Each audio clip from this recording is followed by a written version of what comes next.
Hey my friend, in this video I want to share a personal story with you. It's about following your highest excitement, synchronicities, letting go and trust. Trust in yourself, trust in your dreams and trust in the universe. I really like this story because it told me a lot about the law of attraction and how to manifest money. And maybe if you already know, my channel is all about law of attraction and holistic health. I don't Sometimes I don't address my stories as law of attraction or manifestation or holistic health stories, but it's all connected. And if you follow me a little bit, you will get what I mean, because I mix everything up with my personal experience and my personal stories. So back in 2017, some of you know this already, I started to travel to South America because I was totally unhappy. I was broke and broken financially and also, yeah, depressed, and I had burnout. And 2017, I started to follow my dream. I started to travel with very, very little money, like $2,500. And when I first came to the first country was Paraguay, and when I got to this country, first thing I did was I worked for a big project. It was like a project with 3,000 acres, and I was the first person on this property living there.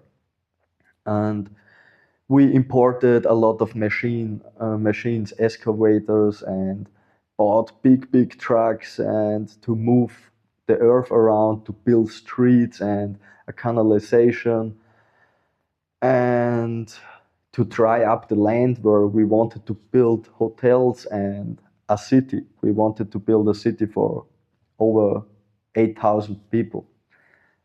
And like I said, I started to work there, and there was also like a film team, and we had our own film team, and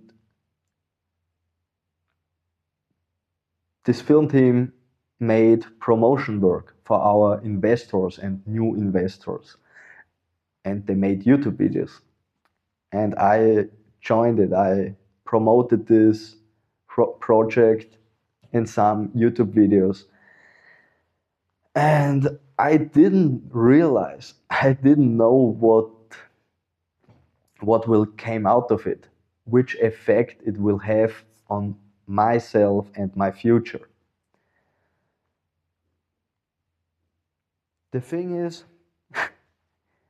I it was amazing. It was an amazing time, but after, I don't know, like five months, something like that, I left the project because I wanted to be in another place. It was not my I'm a really intuitive guy, and if I feel not right at the place, I change my place. If I don't like the energy there, I go away. And it was like this. I met a lot of beautiful people, and it was really great. But I wanted to be in another place, and I didn't know where. And I left this project.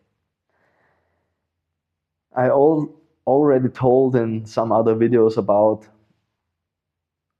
when I started to live in my hammock, because after this project, I ran out of money, and I had to at some point I had to live in my hammock.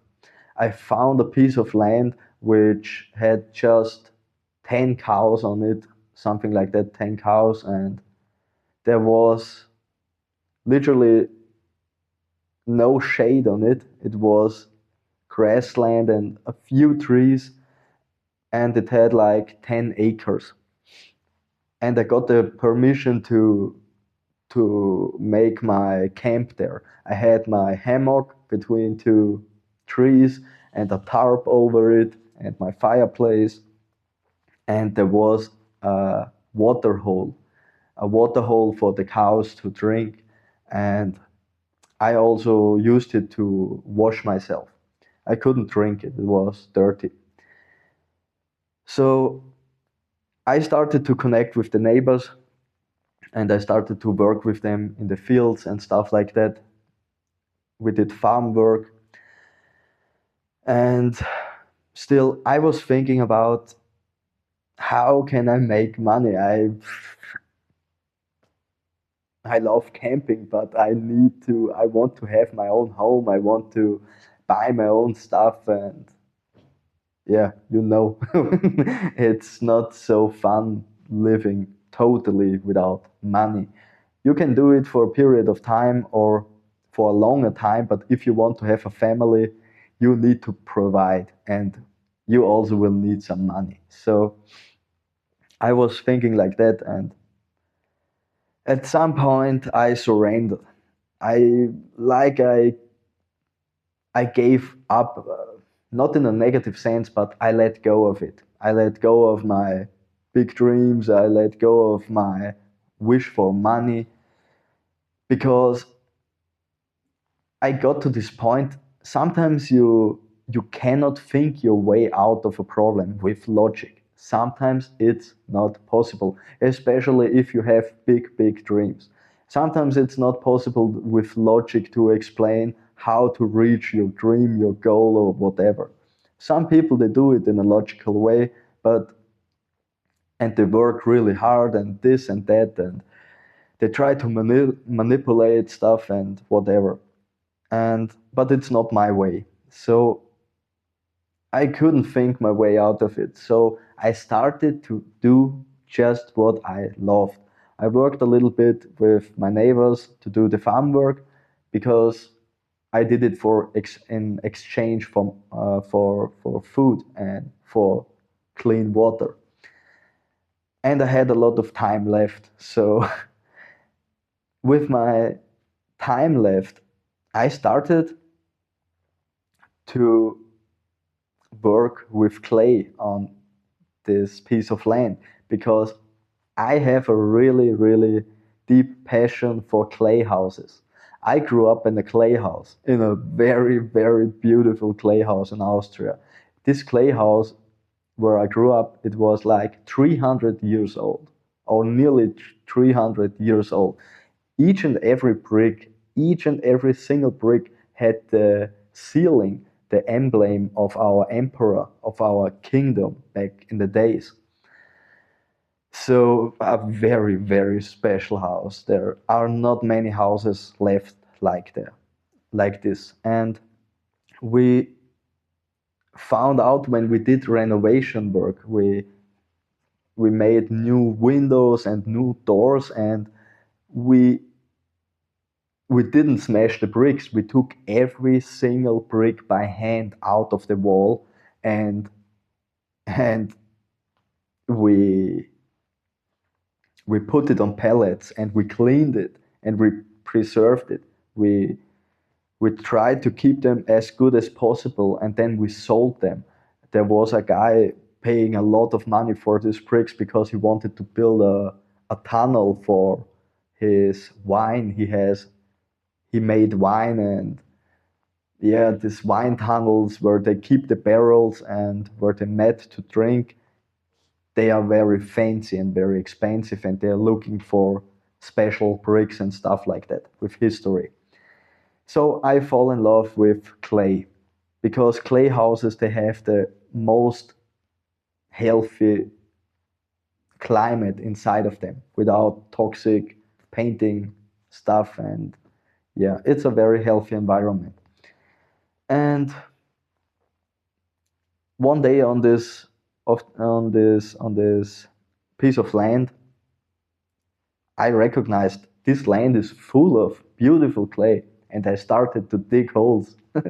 And I started to make different mixtures of clay and sand to, and I mixed it with with grass and stuff to find out the perfect mixture for building walls, and to also a special mixture for plaster, and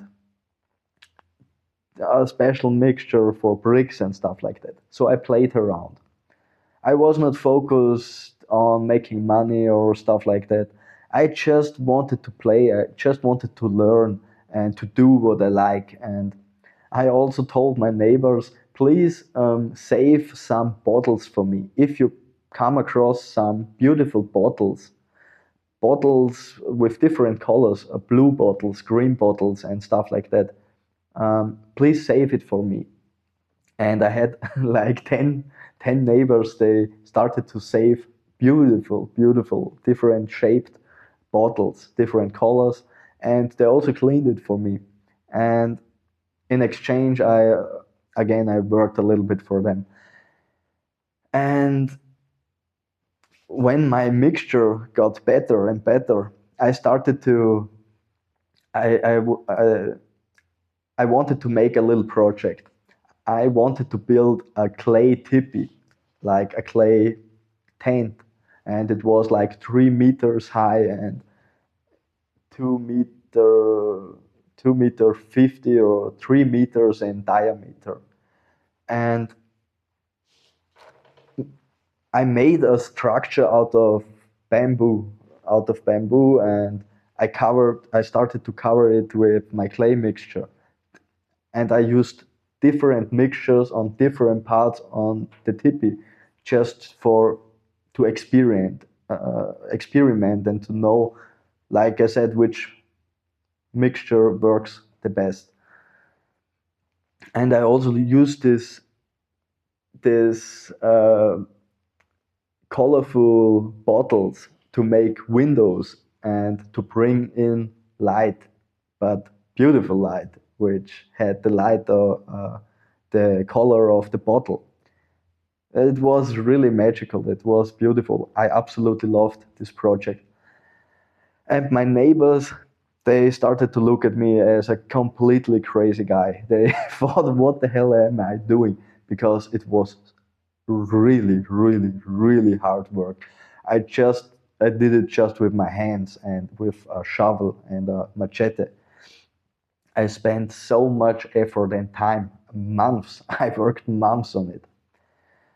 And my neighbors thought it's just a waste of time. Why should anyone do this? And I explained it to him, to them, and they started to understand a little bit.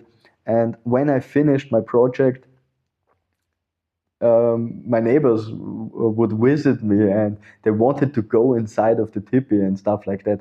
And I also was digging underground. So if you go into the tipi, that to have more space, I was digging like 1 meter deep and pure clay. It was so hard work.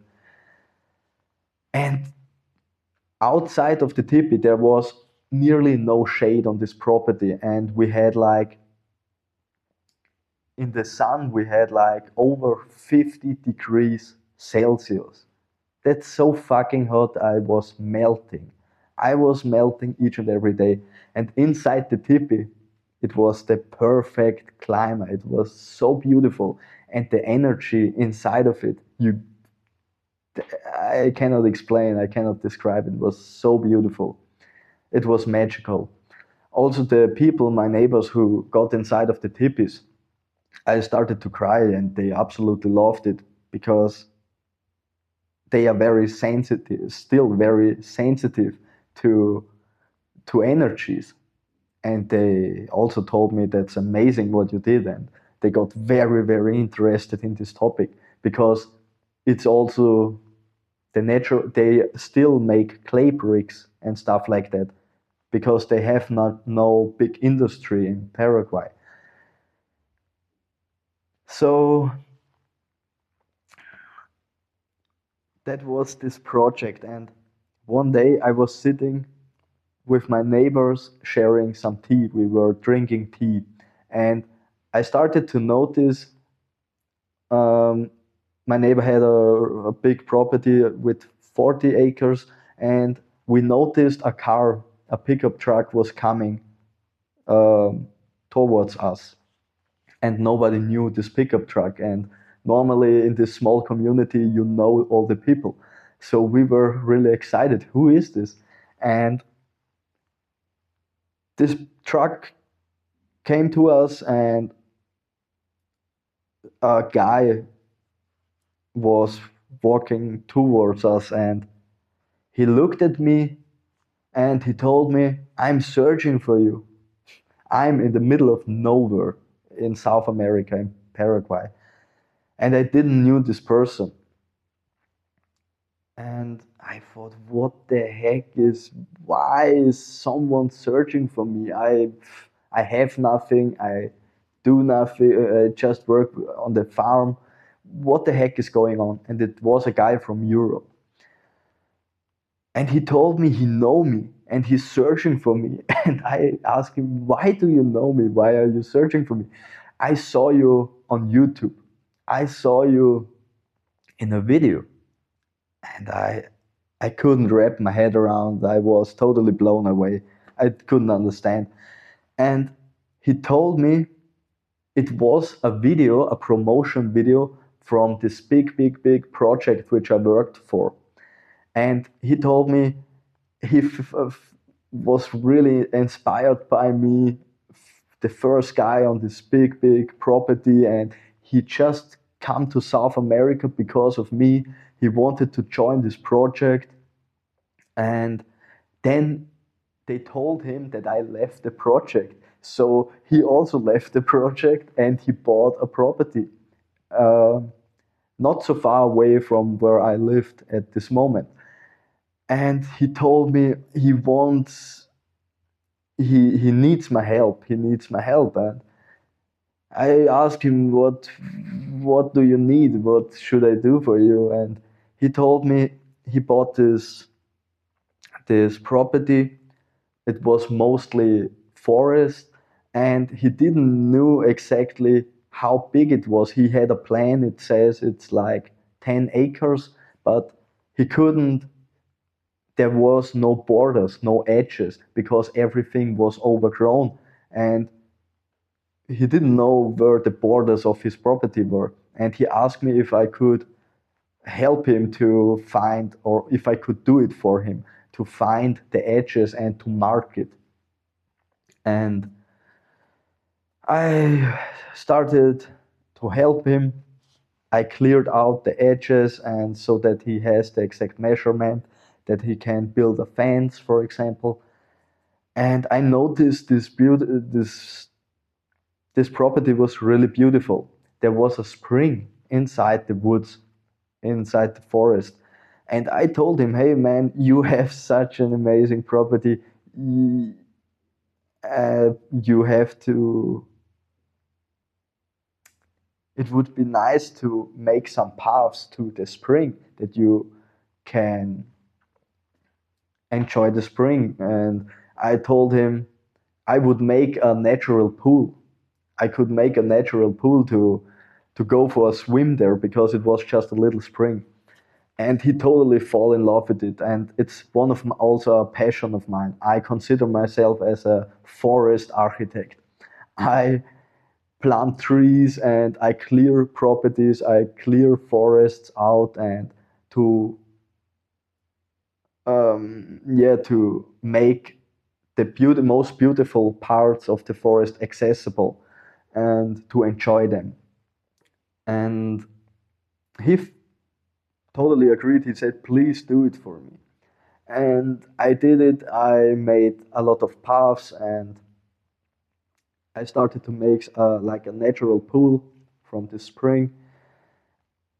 And he was absolutely blown away, and he paid me a little bit money for it. And one day I also finished this project, and one day he invited me to the place where he lived. He rented a small house, and he we were sitting there at his place, and we were drinking tea, and he told me he needs to leave back to Europe. And I said, okay, yeah, whatever. It was really nice to meet you, and we had a lot of fun. And he told me again he's so grateful for everything what I did for him, and he's so inspired. It was an old guy, like 75 or something like that. And he was really inspired, and he thanked me for everything. And then he told me he has a problem. And I asked, what's the problem now? He told me, I have still some money with me, and I don't want to take it back to Europe because I have enough money there. I don't need it there. And I didn't know what to do with it, and I thought I give it to you. And I thought, what the heck? What? Okay, I never had a person with too much money to give it to someone. And yeah, he told me, I would be happy if you take my money, and because I believe in you. You will do something great with this money. I know it, and you totally deserve it. And I was blown away. I was so excited. So nice. And he got inside, and he brought me a stash of money. It was like $8,000. And he already paid me for my work, so it was like just a present. And I said, no, I cannot take this. It's way too much for, I didn't do anything for you. You already paid me. And he, no, you will take this money. I believe in you. You make something out of it. And I was blown away. And like I told you before, I was completely broke. I lost my money several times. I was homeless many times, but I keep believing in myself. I was going for my dream regardless. Still, also when everybody calls me an idiot, stupid and crazy, and so many people said it doesn't make sense what you do. I did it. I did everything I could, even if it's not logical. But I worked on myself. I followed my dream. I let go and I transformed my limiting beliefs. And I changed what life was mirroring to me. I changed myself, and so my life changed in very profound ways. And I have quite some stories of this kind. And it made me believe, it made me it strengthened my belief in the law of attraction, in the universe. God always provides for us. We are always supported in each and every thought we have. So that's why it's so important to think about what you've been thinking about. And if you have a negative thought, God will support it. Some people, it's a hard pill to swallow. Some people don't believe this. Or why should God support something negative? He doesn't care. God is unconditional, pure love, and there is no judgment. God doesn't judge you. Some people cannot believe it, but I 100% experienced it. Also, and I had also near-death experiences and out-of-body experiences. I know that God doesn't judge. He's pure love. He loves each and every one of us, and He supports us. He always, if you believe in a devil, also the devil is a creation of God. So that's my message for today. Believe in yourself. Believe in yourself, work on yourself, become conscious about your limiting beliefs, and transform it, and go for your dreams. And it's sometimes we have to let go of the little what we have to receive much, much more. That's what I did a lot of the time. Sometimes I just let go of what I have. I sell everything. I give away everything. I sometimes for free. and it multiplies. It every time it comes back to me much, much greater. And yeah, the video is already too long. I want to leave it there. If you want to support this channel, please hit the like button, and you could write the word trust, just the word trust in the comment section. Thank you so much. I truly appreciate all of you. Thank you for spending time for me, and see you in the next video.